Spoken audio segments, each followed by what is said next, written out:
So here's your supplier selection spreadsheet, and it's pretty simple to use. As you can see, there are just a few columns, and it's not something extremely complicated. It's simply to help you keep track of all of the suppliers that you're contacting, especially if you're contacting, at least 5 or 7 or more.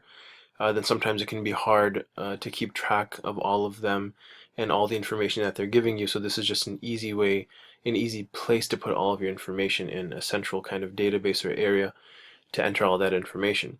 So just a simple tutorial on how to use this. If this was the supplier product or page that I was looking into, then I would first grab the company name, and I can quickly put that in here. Another thing I can do immediately is grab the URL here and paste it into the URL column, and I can go ahead and I'm using Google Sheets, so I can just wrap the text so that it doesn't overflow. Okay, the supplier contact name, I can get that if I click on chat now and I go ahead and sign in here.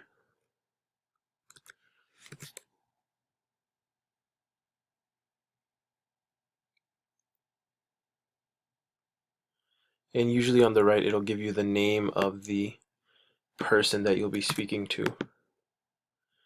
And of course, you would want to contact that person as soon as possible, because sometimes the reps can change. So make sure that whatever name you're putting here is the person who you're actually in contact with.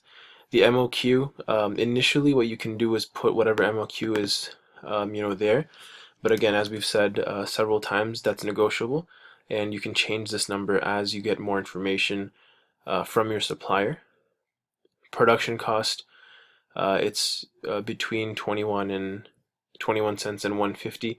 So these numbers I'm going to leave empty until I actually communicate with the supplier.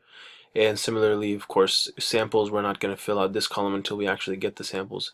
So again, some of the basic information you can fill out, and some of the other information or the other columns you actually need to contact your supplier to get accurate information so that you can fill these columns out. And like I said, these last two columns, of course, you can't even fill out until you actually order the samples and receive the samples. Okay, the reason these 3 columns are highlighted in yellow is because when it comes down to it, when you have all of the suppliers on this list, essentially these are the 3 columns that you're going to look at to decide which supplier you're going to go with. Okay, so you're going to look at the total cost and the profit margin, which will correlate with one another, of course. Okay, so the lower the cost, the total cost is, of course, the higher your profit margin is going to be. So those kind of correlate together in that regard. And of course, the quality of the sample is going to is going to play a big role in your decision with regards to which supplier to go with. So those are the reason, or that's the reason these 3 columns are highlighted in yellow. Okay, so this was a brief overview on how you can use your supplier selection spreadsheet. Again, it's pretty simple. The main purpose of it is so that you can keep all of the information from any supplier you're contacting in one central location.